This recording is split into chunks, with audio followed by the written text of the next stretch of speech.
গল্পপুরের গল্প করে।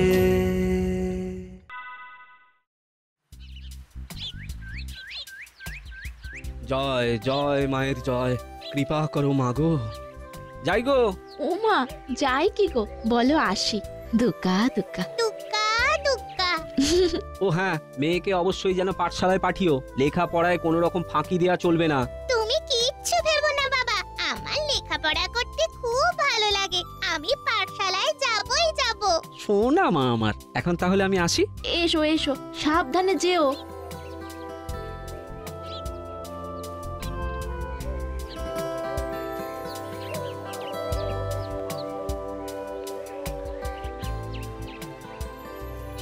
কিরে বলাই, এখানে গাছতলায় বসে আছিস যে, কাজে যাবি না? আর কাজ, জমিদার মশাই আমার সব জমি জমা লিখিয়ে নিল গো কানাই দাদা। এ কি সর্বনাশ হলো, পরিবার নিয়ে এবার যে পথে বসতে হবে। হায় হায় হায় হায়, এর চেয়ে মরণও ভালো ছিল গো। সে কি, জমি জমা লিখিয়ে নিল মানে? পরিষ্কার করে বলতো। সেই কবে উত্তরে জমিটা বাধা দিয়ে 3 কোটি টাকা নিয়েছিলাম, আর শোধ দিতে গেছি তা উনি বললেন যতদিন আগে দিয়েছিলাম তাতে করে সুদে আসলে পুরো জমিটাই নাকি এখন ওনার। বন্ধকি কাগজটাও কেড়ে নিল গো। নইলে ভেবেছিলাম তোমাকে একবার কাগজখানা দেখাবো। এখন কেঁদে কি হবে? যখন একটু লেখাপড়া শিখতে বলেছিলাম তখন তো আমার কথায় কান দিসনি। লেখাপড়া জানলে আমাকে দেখানোর জন্য অপেক্ষা করতে হতো না, হিসাবটা নিজেই তখন বুঝে ফেলতিস। হ্যাঁ, ওটাই তো কাল হয়েছে। সারা গ্রামকে এভাবে ঠকাচ্ছে, তবু তোদের হুঁশ নেই। আমি ফিরে দেখছি কি করা যায়। আচ্ছা তুই এখন বাড়ি যা।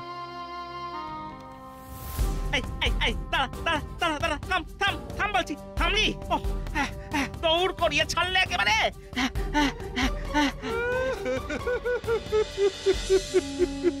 ও জমিদার বাবু গো, আমাকে বাঁচান গো। আমি এত ধার নিইনি। নায়ক মশাই আমাকে 3 টাকা বলেছিলেন গো, আর এখন হারুন হারু বলছে 6 টাকা। আমি এত টাকা কোথায় পাবো গো? সুদে আসলে টাকা বেড়ে গেছে। এখন আমি যাবে কি করি গো? কি আর করবি, হয় টাকা শোধ দিবি, নইলে তোর ওই দক্ষিণের 2 ফসলি জমিটা ওটা ওটা আমায় দিয়ে দে। হ্যাঁ, তাহলে আর তোকে টাকা দিতে হবে না। নে নে, তোকে চিন্তা মুক্ত করে দিলাম, যা। তাহলে খাজনা দেবো কি করে? আমার তো সব হিসেব কেমন যেন গুলিয়ে যাচ্ছে। তখন থেকে কানের মাথা খাচ্ছে, এক কথা বারবার বলতে ভালো লাগে না। যা যা এখন এখান থেকে, নইলে সুদ কিন্তু আরো বাড়িয়ে দেব।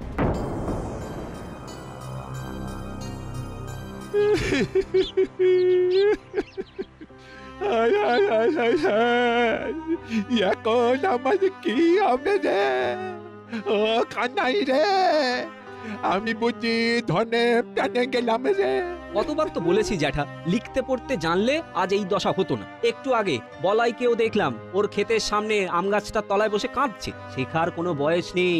যাও, বলাইকে নিয়ে গ্রামের সবাইকে জানিয়ে দাও যে আজ বুড়ো বটতলায় সভা বসবে। আরে যাও যাও, দেরি করো না, শিগগির যাও। আচ্ছা বেশ।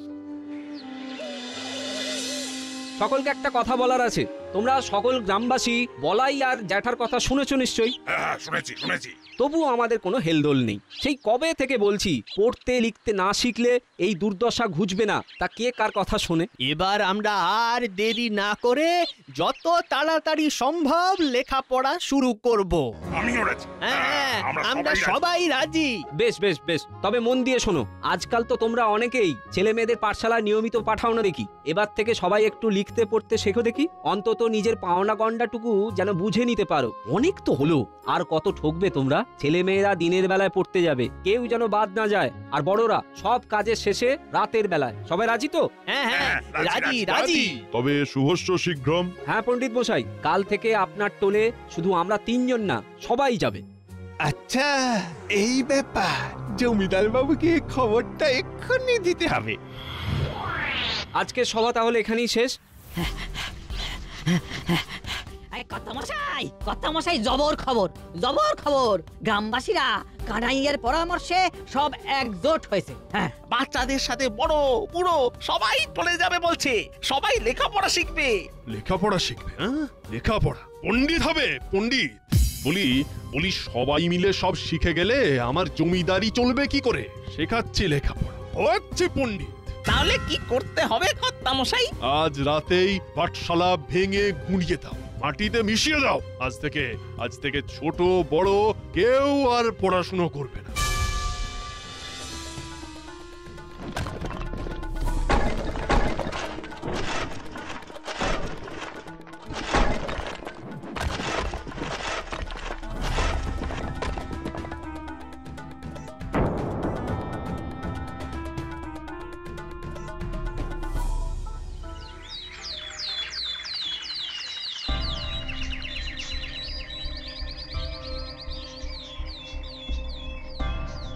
পণ্ডিত মশাই, কোনো চিন্তা করবেন না, ভয়ও পাবেন না, ব্যবস্থা একটা হবেই। পড়াশোনা আমি বন্ধ হতে দেব না। ঠিক বলেছো কানাই। তার চেয়ে বরং আমরা একজোট হলে কেউ আমাদের হারাতে পারবে না। আমি বলি কি, ঘর আমরা সকলেই বানাতে পারি। চলো রাতারাতি একটা পাঠশালা বানিয়েই ফেলি। এটা ভালো প্রস্তাব কানাই। কি রাজি তো? তবে আমরা রাজি। বেশ, দেখো তবে আরেকবার চেষ্টা করে। তোমরা আমায় নিশ্চিন্ত করলে। এখন যে যার কাজে যাও, কাজের শেষেই দেখা হবে। সবাই হাতে হাত লাগালে আজ রাতের মধ্যেই পাঠশালা তৈরির কাজ শেষ হয়ে যাবে। কাল থেকে আবার পাঠশালা বসবে, পড়াশোনা শুরু হবে। কি আনন্দ, কি আনন্দ! এবার থেকে নিতাই পাহারায় থাকবে প্রতিদিন। আমিও এখন চলি গো, তাহলে ওই কথাই রইল। হ্যাঁ হ্যাঁ, তাই হবে।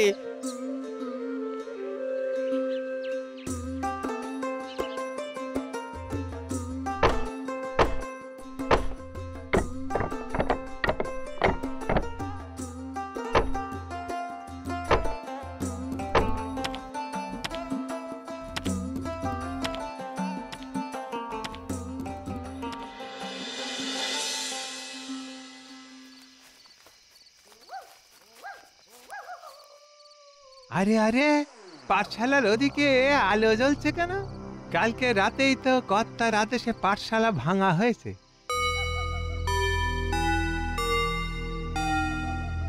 আচ্ছা, এই ব্যাপার। রাতারাতি পাঠশালা বানিয়ে আবার পড়াশোনাও শুরু হয়ে গেছে। না, আশেপাশে তো হারুন আরুকে দেখতে পাচ্ছি না। ওরা জানতে পারার আগেই খবরটা কর্তামশাইকে সকালেই দিতে হবে, তাহলে বকশিসটা আবার আমার টেকেই ঢুকবে।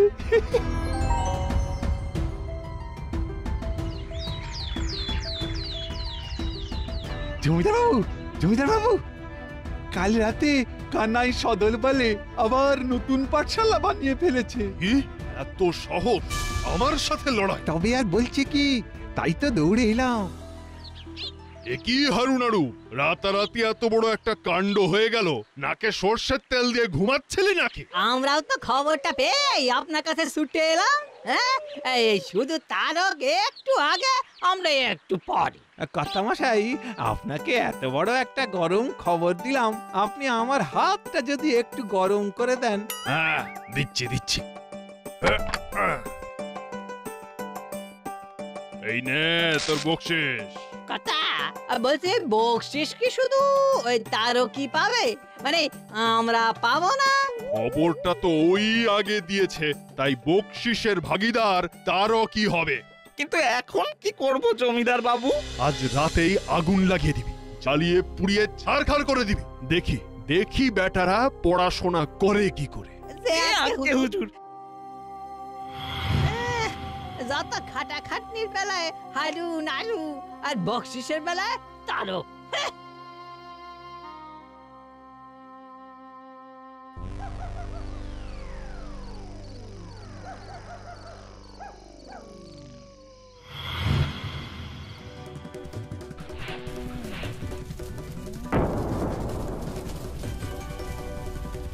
এই আগুন, পাঠশালায় আগুন লেগেছে।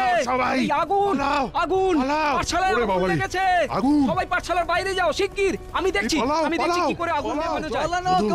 তুমি জল আনবে কেন? আমিও আনছি। জল নিয়ে পালতি, এদিকে দে চল। ওই দিকটা।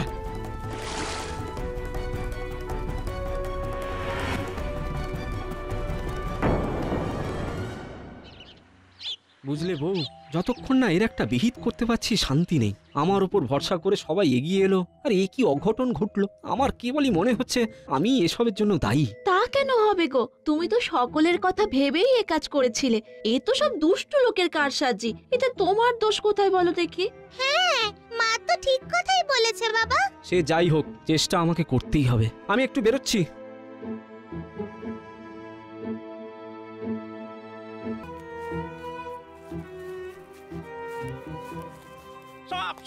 সব সময় খালি বকশিসের লোভ। হ্যাঁ, তাই তো ল্যাচ তুলে দৌড়য় খবরই কথাকার। বেশ করেছি তোদের কি নিজেদের চরকায় তেল দে, আমার ব্যাপারে একদম নাক গলাবি না, বুঝেছিস? এই এই তোর হাতে ওটা কিসের পোটলা রে? কেন রে, তোর জেনে কি হবে? হ্যাঁ, আমার জিনিস আমি বুঝবো, দে বলছি। তোকে দিতে যাবো কেন? ও বাবা, কর্তার আদেশে জীবনে ঝুঁকি নিয়ে আমরা দুজনে পাঠশালায় আগুন ধরালাম, আর বকশিসের বেলায় তোর একার প্রাপ্য না? হ্যাঁ আমা, পাঠশালা যে আবার তৈরি হয়েছে সে খবরটা তো আমি সবার আগে কর্তাকে জানিয়েছি চাঁদু। ওসব খবর দেওয়া নেওয়ার কথা শুনতে চাই না তারক। জো যার মুলুক তার। হ্যাঁ, আয় হারু হারু, হাত লাগাতো আর তারকে পোটলা টেনে নে নে। দে দে দে। এই বলে দেবো, সব বলে দেবো, কিন্তু জমিদার মশাইকে যা যা, বলকে যা। বলে দেবো।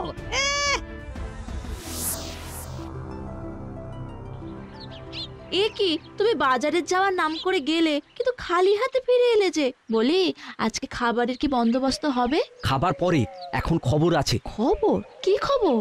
একটু আগে বাজারে যেতে গিয়ে দেখলাম। এবার বুঝলে তো আলো, সব ওই জমিদারের চাল। কিন্তু এটা তো মেনে নেওয়া যায় না। শোনো, মায়ের আশীর্বাদে সব ঠিক হয়ে যাবে।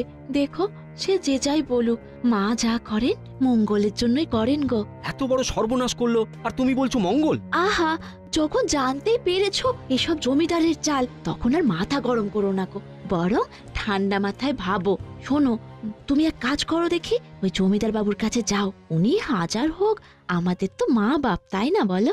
ওনাকে সব জানাও, দেখবে একটা হিললে হবেই হবে। কি বললে? মা বাপ? মা বাপ, হ্যাঁ তাই তো। মা বাপ যেমন সন্তানকে ফেলতে পারে না, সন্তানও তেমনি মা বাপকে ফেলতে পারে না। খুব ভালো কথা বললে, খুব ভালো কথা বললে বউ। তুমি শুধু নামেই আলো না, কাজেও আমার মাথায় আলো জ্বেলে দিলে। খুব ভালো, খুব ভালো কথা বললে গো বউ। জয় মা, জয় মা। আরে আরে, কি হলো?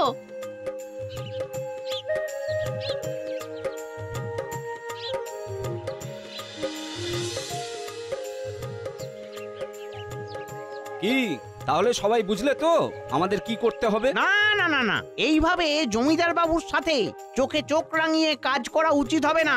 দেখো, বৃহত্তর স্বার্থের জন্য ক্ষুদ্রতম বলির চিন্তা করলে কোনোদিনই কোনো কিছু এগোবে না। আমি কানাইয়ের সাথে একমত।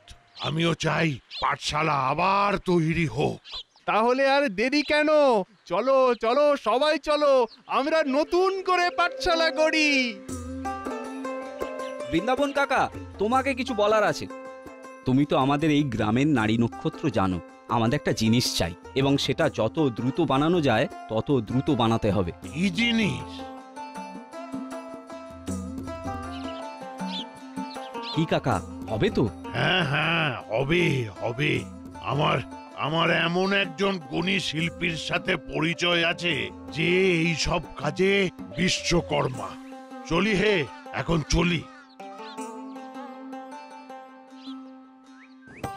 আরে হাত চালা, হাত চালা। আরে হ্যাঁ, মাটিটা ভালো করে ফেল, বেশ করে শক্ত করে মাটি ফেল। ভিত শক্ত হওয়া চাই, বাঁশগুলো যেন শক্ত করে পোঁতা হয়। আরে হ্যাঁ গো কানাই দাদা, কোনো চিন্তা করো না। এবার এমন পোক্ত করে বানাবো যে ভিত নাড়ানো মুশকিল হবে। একেবারে আমার মুগুর ভাজা শরীরের মতো। ও বলাই, এই দরমার বেড়াগুলো নিয়ে আয় জলদি। হ্যাঁ, এই আনছি গো দাদা, আনছি। ছাউনির খড়গুলো ভালো করে বাঁধবো। আমার সাথে কজন আয়ত্ত রেখে। হ্যাঁ, এই যে আমরা আমি ধরি। চলো।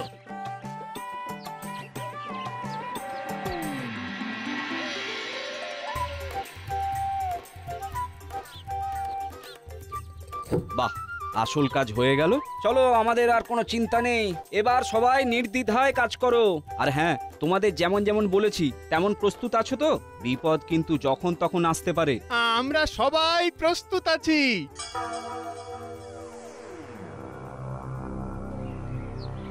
আবার পাঠশালা নিয়ে পড়েছে।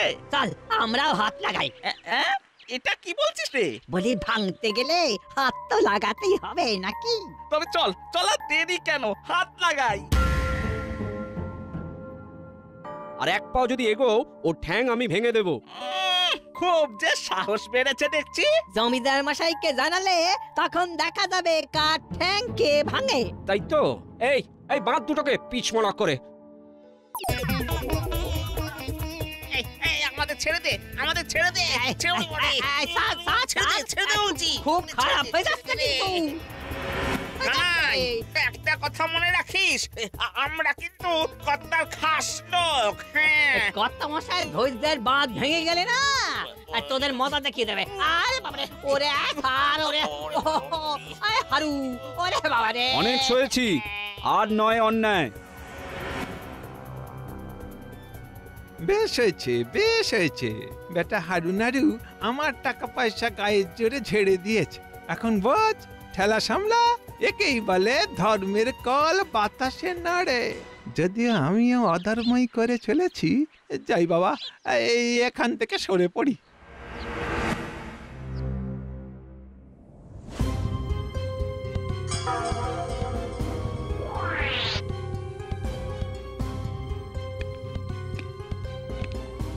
কি দুপুর গড়িয়ে বিকেল হয়ে গেল, এখনো তো হারুনাড়ু এলো না। হুজুর, হুজুর সর্বনাশ হয়ে গেছে। কি হয়েছে রে, এত হাঁপাচ্ছিস কেন? কথা কানাই আর তার দলবল আবার নতুন করে পাঠশালা বানিয়েছে, আর হারু নাড়ুকে গাছের সঙ্গে বেঁধে রেখেছে। কি, এটা কানাইয়ের এত বড় সাহস আমার খাস লোকেদের বেঁধে রাখা? চল চল, এক্ষুনি চল। আজ কানাইয়ের একদিন কি আমার একদিন। চলুন হুজুর।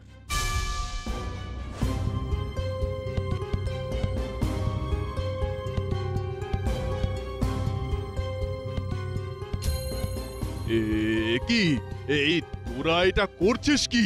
হারুনাড়ু তো আমার দুটো হাত রে। এই তোরা আসুন জমিদার মশাই, আসুন আসুন। আমাদের সকলের সামনে উপস্থিত হয়েছেন আমাদের গ্রামের প্রজাবৎসল জমিদার দর্পনারায়ণ চৌধুরী। কি এই কানাই আমার সুনাম করছে, প্রজাবৎসল বলছে? আজ আমাদের সকলের প্রিয় জমিদার মশাই এই মূর্তি যুগলের সামনে থেকে পর্দা সরিয়ে আমাদের বিদ্যালয়ে শুভ উদ্বোধন করবেন। কি মূর্তি? এই কার মূর্তি? আর দেরি করছেন কেন জমিদার বাবু? মূর্তি যুগলের পর্দা উন্মোচন করুন। হ্যাঁ, এই কার মূর্তি? আপনি মহান জমিদার মশাই, দেশের জন্য, আমাদের গ্রামের জন্য আপনি এত কাজ করেছেন, আপনি এখানে পায়ের ধুলো দিয়েছেন, এতেই আমরা ধন্য। আসুন জমিদার বাবু, আসুন আসুন, মূর্তি উন্মোচন করুন, তাহলেই বুঝতে পারবেন। আসুন। আরে এই তোরা জায়গা দে, জায়গা দে। আসুন আসুন আসুন।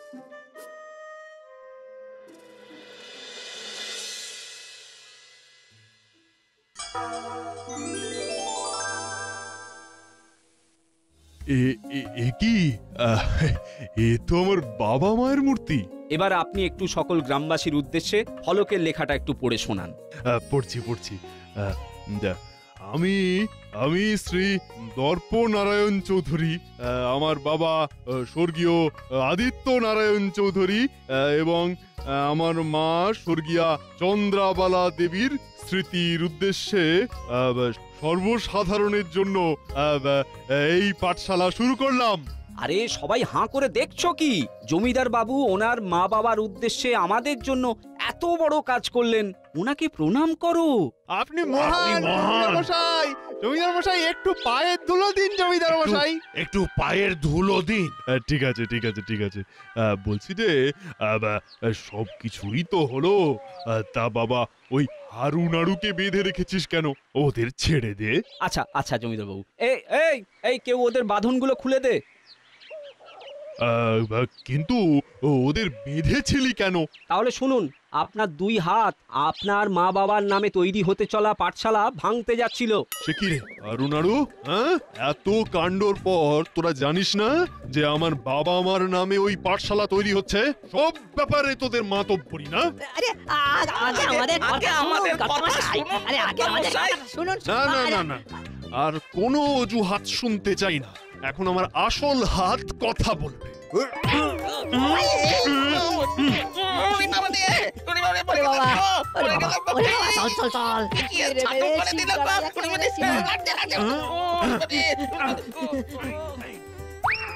জয় কানাই দাদার জয়। আরে থামো থামো থামো, বলো জয় শ্যামা মায়ের জয়, জয় শ্যামা মায়ের জয়। আজকে শ্যামা মায়ের সামনে বসে আলোর মুখ থেকে যদি ওই জমিদার আমাদের মা বাপ কথাটা না শুনতাম, তাহলে এই জমিদারের বাবা মায়ের মূর্তি বানানোর বুদ্ধিটাও মাথায় আসতো না। জয় শ্যামা মায়ের জয়। জয় জয় শ্যামা মায়ের জয়, শ্যামা মায়ের জয় শ্যামা জয়। মায়ের জয়। আমাদের যতই মারুন কর্তা, কানাই কিন্তু কুটবুদ্ধি দিয়ে বাজিমাত করে দিল। আপনাকে দিয়ে চলে বলে কৌশলে পাঠশালা উদ্বোধন করিয়ে নিল। হ্যাঁ, আমার মা বাবার স্মৃতির উদ্দেশ্যে যে পাঠশালা বানাবে, এটা তো আমি ভাবতেই পারিনি। ক্ষমতা থাকা সত্ত্বেও বেটা দাও মেরে দিল। তাহলে তো আপনার উদ্দেশ্য আর সফল হলো না কর্তা। গ্রামের সবাই যদি শিক্ষিত হয়ে যায়, তাহলে আপনি কাদের উপর হুকুম চালাবেন? কাদের মাথায় আর ছড়ি ঘোরাবেন কর্তা? আমার নামও দর্প নারায়ণ চৌধুরী। এই প্রজাদের রক্ত চুষে আমি আমার সিন্ধুক ভরি। পাঠশালা না হয় হলো, কিন্তু কিন্তু পণ্ডিত থাকবে তো। মানে খেলা এখনো বাকি আছে। For more updates, subscribe to our channel, click the show links and enjoy watching the videos.